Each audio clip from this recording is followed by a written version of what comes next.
นี้อยู่กับระบบแมปที่มีชื่อว่า Murder ซึ่งก็ยังว่าเราแลกคือเก่า ยังแลกอยู่มันยังแลกอยู่คือเก่าเลยอ่ะมันจะแลกอยู่ขนาดนั้นวะแลกขออภัยเนี่ยของกากเนี่ยยิ่งอัปเดตแย่ว่ะบอกเห็นว่าแมปนี้มันเป็นแบบคล้ายๆกับของอัดตานี่เซิร์ฟสรุปว่ามีแค่คนได้นี่เอาล้านนะอันนี้เอาคนไปมันก็เป็นแมปที่ไทยเป็นฆาตกรไทยเป็นคาร์บอยหรือว่าตำรวจอะไรง่ายๆไทยเป็นคนธรรมดานะคนธรรมดาที่ยังไม่ได้นะเมื่อไทยเป็นฆาตกรก็ต้องไล่ฆ่าคนทุกคนเลยไทยเป็นคาร์บอยตำรวจต้องไปหาดูว่าคนโดนได้นะโดนเต็มเลยไปแล้ว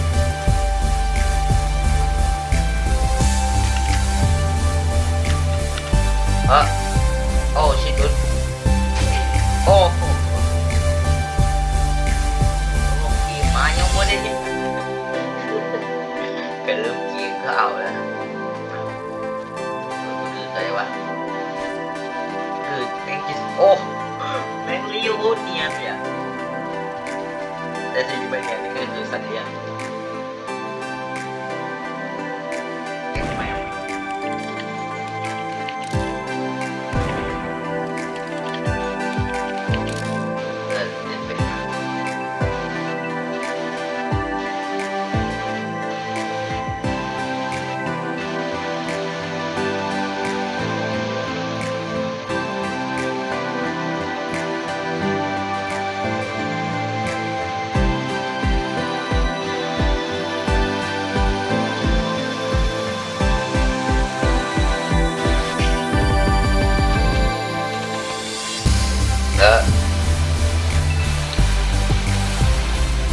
เพื่อนเราเองเนี่ยใส่หัวไม่จบเนี่ยโอ้ยเดี๋ยว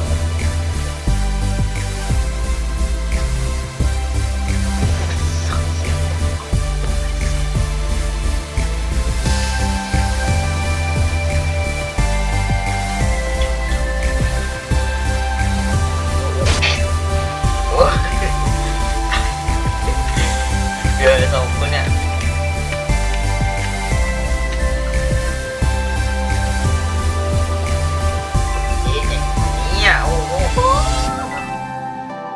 แนวพวกออกเลยอินเดียว่ะ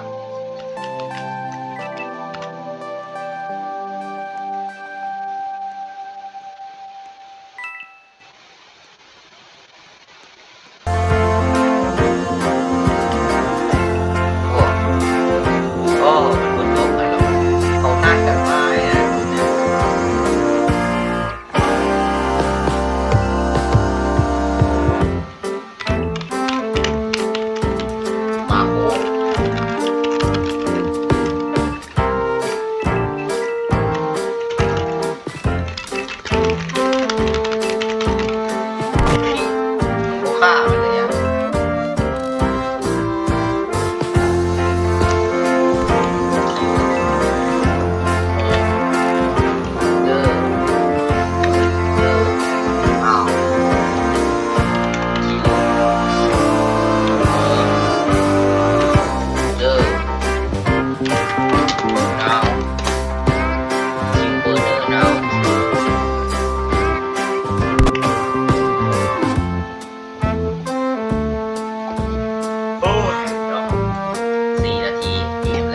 โอ้ยิงผ่านไปเนี่ยวิกตอรี่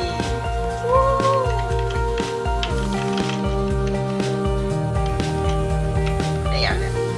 เดี๋ยวไปกินท็อปโอเดนแล้วเนี่ย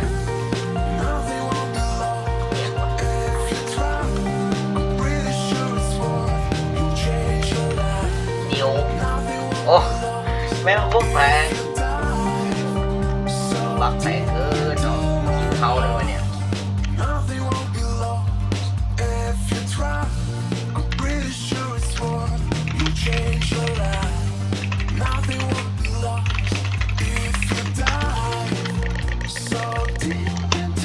โอ้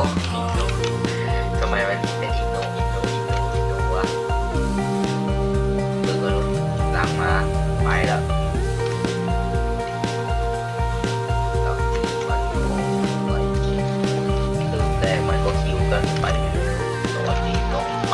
ไกลก่อน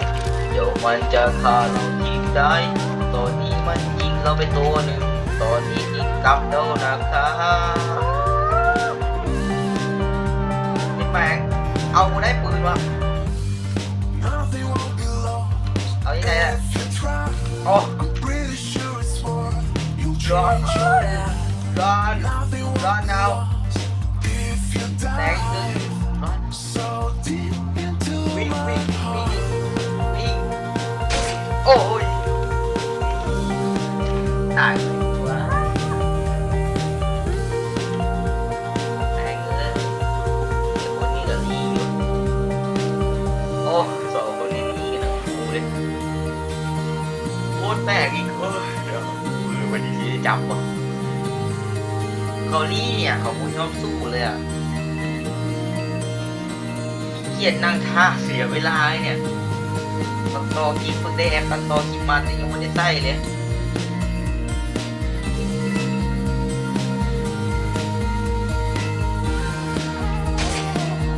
โอ้ยิงแม่งโคตรกระโหลกเลยอ่ะแต่ว่ายังได้ชิ้น10 ดาวอยู่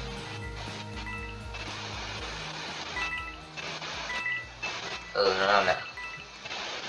เอาดาบป้องโมเดลเลยพี่มา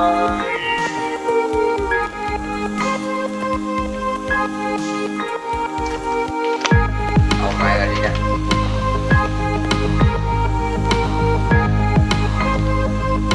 โอ้2,000 สาว2,700ม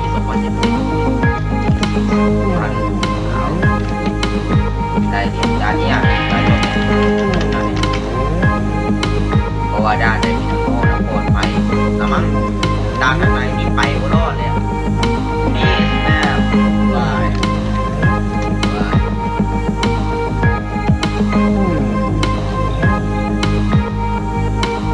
โดนยิงแมปอยู่เลย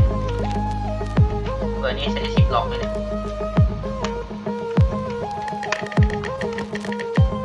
โอ้20%ที่ล็อกแล้วตอนนี้นะฮะคอมแม่งจะเริ่มไม่ไหวแล้วโอ้ตัวแม่งแคบไปยังไงวะ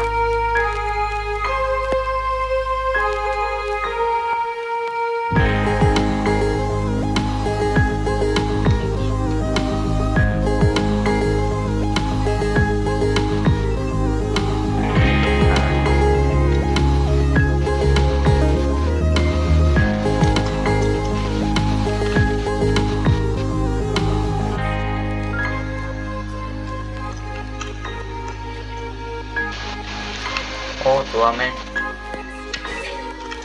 ตัวมีแล้วมันจะไปอยู่ด้านนอกนะมันอยู่ด้านใน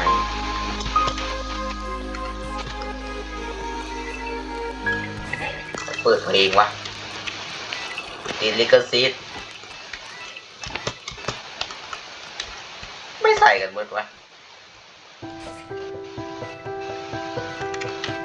โอ้เวละโอ้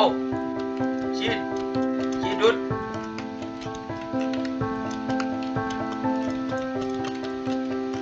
ความเร็วสูง360องศาเด็ดยิงดิยิงอ๋อยิงแล้วยิงโอ้ยไม่ยิงไม่เล่นอะไรจับเลยโอ้ยน้อยต้องฆ่าข่อยมา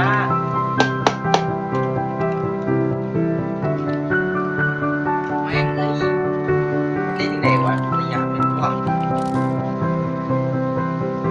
ยิงมันโอ้ไม่ยิงยิงเล่นในโทรศัพท์มาเนี่ยโอ้ไม่จบเด้อยิงจบเด้อมาเด้อยิงฆ่าแล้ว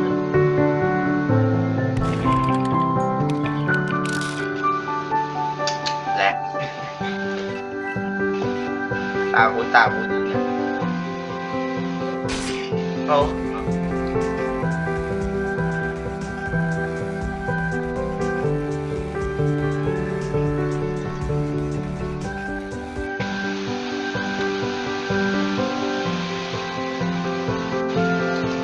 เมียวแต่ก่อนใจหนุ่มฮะเมอร์เดอร์อย่างชนะได้อย่างเงี้ยเอาถูกแมวกวางทำไมเด็กกูเด็กกวางเด็กสัตว์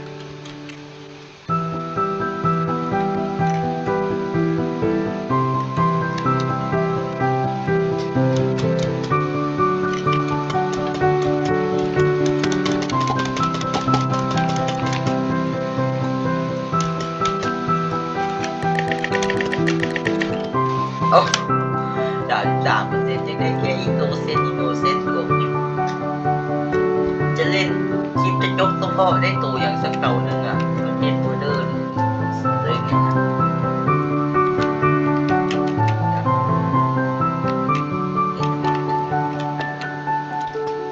คืออย่างว่าแลกไปกัน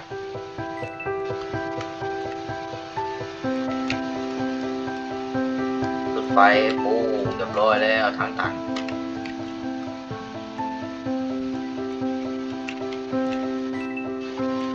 แกนอ้อมเนี่ย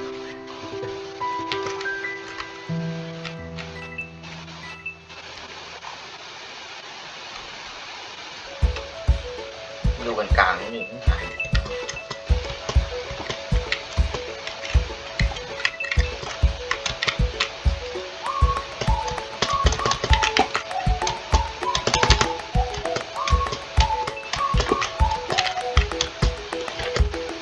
่เล่นคนมันมาอยู่นี่มันเดือไปไหนวะมันตั้ง14 นาทียังไม่จบเลย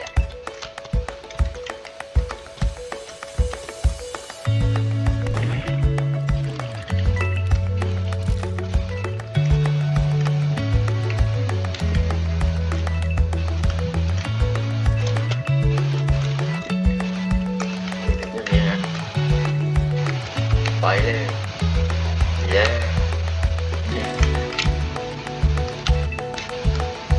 เดี๋ยวยังเก็บไปพวกอะไรเนี่ยเน็ตปิงอะไรวะหายไปใส่กันหมดวะโดนด้วย